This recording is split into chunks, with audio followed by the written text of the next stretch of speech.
વર્ષોથી હિન્દુ ધર્મ અનુસાર નર્મદા પરિક્રમાનો અનેરો મહત્વ રહ્યો છે. ઉત્તરવહિની નર્મદા પરિક્રમા વર્ષોથી સનાતન ધર્મથી પૌરાણિક સમયથી પેલી ચાલતી આવેલી નર્મદા પરિક્રમા છે. ત્યારે નર્મદા પરિક્રમા બંધ કરી દેતા હિન્દુ સંગઠનો દ્વારામાં રોષ વ્યાપ્યો છે અને રોષ ઠાળવવા માટે તે અત્યારે વડોદરા જિલ્લા કલેક્ટર કચેરી ખાતે આવ્યા છે અને આવેદનપત્ર આપી ઉગ્ર રજૂઆત કરવાના છે. ત્યારે તેમને સ્પષ્ટપણે તેમના બેનર એટલે આંતરરાષ્ટ્રીય હિન્દુ પરિષદ દ્વારા રાષ્ટ્રીય બજરંગ દળની સાથે રહીને જે નિર્ણય લેવામાં આવ્યો છે તંત્ર દ્વારા, જે નર્મદા પરિક્રમા છે ઉત્તરવહિની નર્મદા પરિક્રમા તેને બંધ કરી દેવાતા તેને તકલીફી નિર્ણય છે તેવી રીતની તેમને વાત કરી છે. તેમના સ્પષ્ટપણે તેમના બેનરમાં પણ તેમનો ઉલ્લેખ કર્યો કે તકલીફી નિર્ણય છે તે પાછળ તેવી રીતની સાથે નર્મદા માતાની જયની સાથે લેવામાં આવે છે. ત્યારે પ્રિતેશભાઈ આપણી સાથે તેમના સાથે પણ વાત કરવાનો પ્રયત્ન, શું રજૂઆત લઈને તે લોકો આવ્યા છે, શું રજૂઆતો છે તેમની તે રજૂઆતો સાંભળે. ત્યારે વડોદરા જિલ્લા કલેક્ટર ખાતે નર્મદે હરના જયઘોષ સાથે અત્યારે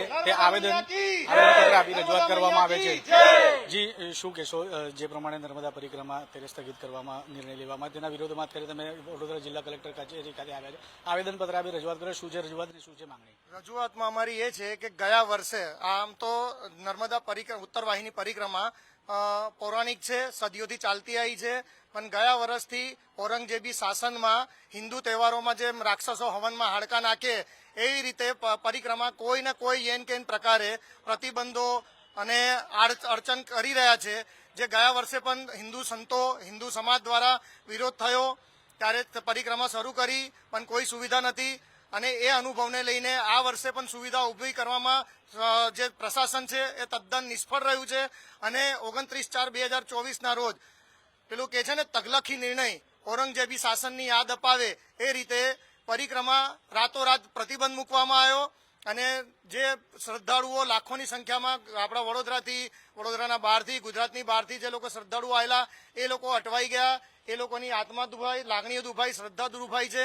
અમારી માંગણી છે કે પ્રશાસન અને ગુજરાત સરકાર આવી રીતે ઔરંગઝેબી નિર્ણયો લેશે, તગલખી નિર્ણયો લેશે તો આંતરરાષ્ટ્રીય હિન્દુ પરિષદ એ બિલકુલ સાખી નહીં લે. આજે અમે કલેક્ટરને આવેદનપત્ર આપવા આવ્યા છે અને અમારી માંગણી કરી રહ્યા છે કે તાત્કાલિક ધોરણે નર્મદા પરિક્રમા શરૂ કરે. આજે અમારા જે પદાધિકારી છે ત્યાં નર્મદા જિલ્લામાં રાજપીપળામાં પણ કલેક્ટર ઓફિસ ગયા છે, ત્યાં આવેદન આપ્યું અને ત્યાંથી કલેક્ટર દ્વારા એવું કહેવામાં આવ્યું છે પગપાળામાં યાત્રા નહીં આપીએ તો શું છે? આ ઔરંગઝેબી શાસન છે, આ મોગલ શાસન છે કે જો અમારા હિન્દુ તહેવારો પર પ્રતિબંધ મુકાય છે. અને આ શાસનની અંદર અમે જોયું છે અત્યાર સુધી દરેક હિન્દુ તહેવારો પર કોઈને કોઈ અડચણ આપી છે. જો નવરાત્રી હોય, નવરાત્રી પહેલા રાતથી સવારે 5 વાગ્યા સુધી ચાલતી હતી, આ મોગલ શાસનમાં રાત્રે 12 વાગ્યા કરી નાખી. ગણપતિમાં વારે ઘડીએ પ્રતિબંધો મુકાય છે, હિન્દુ મંદિરો તોડાય છે. તો શું આ લોકોએ ઠેકો લીધો છે કે ઔરંગઝેબીની વંશજો છે કે હિન્દુ તહેવારો પર પ્રતિબંધો મૂકી રહ્યા છે? આંતરરાષ્ટ્રીય હિન્દુ પરિષદે બિલકુલ નહીં સાખી લે. તંત્ર દ્વારા અહીંયા જે સાધુ સંતો છે તેમની પણ મુલાકાતને વૈકલ્પિક જે રૂટ છે તેની પણ એ કરવા માટે તમને કરવામાં આવેલો, તો શું નિર્ણય લેવામાં આવે? એ લોકો વૈકલ્પિક રૂપમાં એવું કહે છે કે પગપાળા અમે પરમિશન નહીં આપીએ, ગાડીથી તમારે પરિક્રમા કરવી હોય તો કરી શકો છો. સંતો પણ ત્યાં છે, સંતોની સમિતિઓ પણ ત્યાં રજૂઆત કરી છે, પણ શરૂઆતથી જ આ લોકો અડચણરૂપ કરી રહ્યા છે. જ્યારે નર્મદા પરિક્રમા શરૂ કરવાની હતી ત્યારે પહેલા કે 72 કિલોમીટરનો રૂટ આપવામાં આવશે, વિરોધ થયો, 42 કિલોમીટર લાયા, પણ જેમ સંતોનો પ્રેશર થયું, હિન્દુ સમાજનું પ્રેશર થયું તો આ લોકોએ મંજૂરી આપી. પણ આ લોકોની ખોરી દાનત હતી નર્મદા પરિક્રમા ના થાય એના માટે 29/4 આ લોકોએ પ્રતિબંધ મૂકી દીધો અને બહાનું કર્યું છે કે પાણી છોડવામાં આવ્યું છે. તો તમે વૈકલ્પિક વ્યવસ્થા શું કરી? 33,000 ક્યુસેક પાણીમાં તમારું નર્મદા ડૂબી જવાનું છે? તમારી બીજી બધી વ્યવસ્થા ઊભી થાય છે, પ્રધાનમંત્રી આવે છે, મુખ્યમંત્રી આવે છે ત્યારે બધી સુવિધા ઊભી થાય છે, પણ હિન્દુ સમાજ 2 લાખની સંખ્યામાં આવતો હોય છે, તમારે ટેક્સ ભરે છે, તો એના માટે તમારામાંથી કોઈ સુવિધા ઊભી નથી કરાતી. તમારી દાનતખોરી છે, બીજું કશું નથી.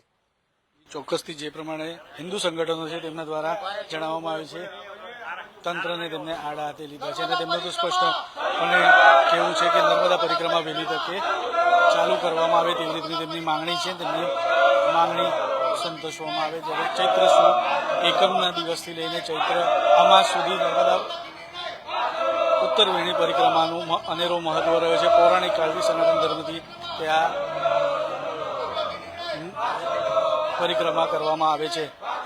ત્યારે ઇન્દોર સ્થિત નર્મદા કંટ્રોલ ઓથોરિટી દ્વારા રિવરબેડ પાવર હાઉસ સંચાલન માટે નર્મદા નદીમાં 30,000 ક્યુસેક પાણી છોડવામાં આવ્યું હતું. તેને લઈને જેટલી ઉત્તર વહીની જે નર્મદા પરિક્રમા છે તેને સ્થગિત કરવાનો નિર્ણય તંત્ર દ્વારા લેવામાં આવેલો છે, જે સુરક્ષાના ભાગરૂપે લેવામાં આવેલો. તેને લઈને હિન્દુ સંગઠનોની લાગણી દુભાઈ છે અને તે લાગણી દુભાઈના કારણે અત્યારે વડોદરા જિલ્લા કલેક્ટર કચેરી ખાતે આવેદનપત્ર આપી ઉગ્ર રજૂઆત કરવા આવ્યા છે.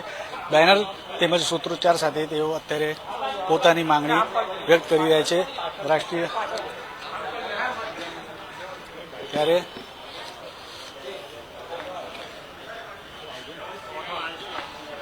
તમામ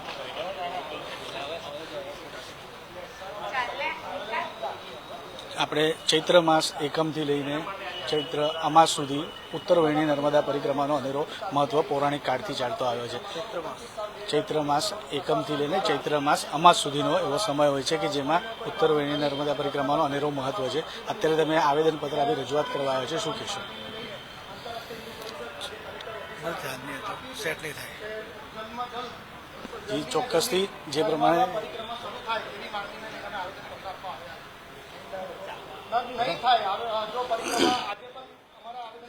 જી બાબુ, અમારી ગુજરાતની અંદર નર્મદા માતા જે સૌથી મોટી ગુજરાતની નદી છે નર્મદાની પરિક્રમા જલ્દથી જલ્દ સરકાર ચાલુ કરે. કારણ કે અન્ય કોઈ પણ કાર્યક્રમ જો ભારતીય જનતા પાર્ટીના હોય તો તમામ પાર્ટીને આ વસ્તુ સહયોગ કરવો જોઈએ અને આ હિન્દુત્વના કામ છે, બીજા કોઈ કાર્ય નથી. તો અમારી સરકારને એ જ વિનંતી છે તે જલ્દથી જલ્દ પરિક્રમા ચાલુ કરે નર્મદા મૈયાને. ચોક્કસથી તમામ જિલ્લા આગેવાનો આવ્યા છે. આંતરરાષ્ટ્રીય હિન્દુ પરિષદના તેમજ રાષ્ટ્રીય બજરંગ દળના એમનું સ્પષ્ટપણે માંગવું છે કે નર્મદા પરિક્રમા વહેલી તકે શરૂ કરવામાં આવે. ચૈત્ર સુદ એકમથી લઈને ચૈત્ર અમાસ સુધી અનેરો મહત્વ છે નર્મદા ઉત્તર વહીની પરિક્રમાનો. ત્યારે આંતરરાષ્ટ્રીય હિન્દુ પરિષદ તેમજ હિન્દુ સંગઠન દ્વારા સખત શબ્દમાં જે તંત્ર દ્વારા નિર્ણય લેવામાં આવે છે તેનો વિરોધ કરવામાં આવે છે અને તેને તબલીગી નિર્ણય તેમને ગણાયો છે. ત્યારે તેઓ તેના ગંભીર આક્ષેપો પણ તે સરકાર સામે કરી રહ્યા છે. અનેકો એવા નેતા આવતા હોય છે ત્યારે તમામ પ્રકારની સુવિધાઓ રાતોરાત જો ઊભી થતી હોય તો હિન્દુ ધર્મની જે લાગણી દુભાઈ છે તેના માટે પણ તંત્ર દ્વારા આવી વ્યવસ્થાઓ ઊભી કરવી જોઈએ. વૈકલ્પિક વ્યવસ્થાની પણ તેમણે વાત કરી છે. ત્યારે નર્મદા જિલ્લાના કલેક્ટર દ્વારા તમામ જે સંતો છે, સાધુ સંતો છે, તેમની સાથે પણ મુલાકાત કરવામાં આવી હતી અને તેમની સાથે પણ વૈકલ્પિક વ્યવસ્થા કરવામાં આવે તેવી રીતની પણ વાટાઘાટો તેમણે શરૂ કરી હતી. પણ ચોક્કસ કોઈ નિરાકરણ ન આવતા આખરે આંતરરાષ્ટ્રીય હિન્દુ પરિષદ તેમજ હિન્દુ સંગઠનોના આગેવાનો અત્યારે વડોદરા જિલ્લા કલેક્ટર કચેરી ખાતે આવીને આવેદનપત્ર આપી રજૂઆત કરી રહ્યા છે. ત્યારે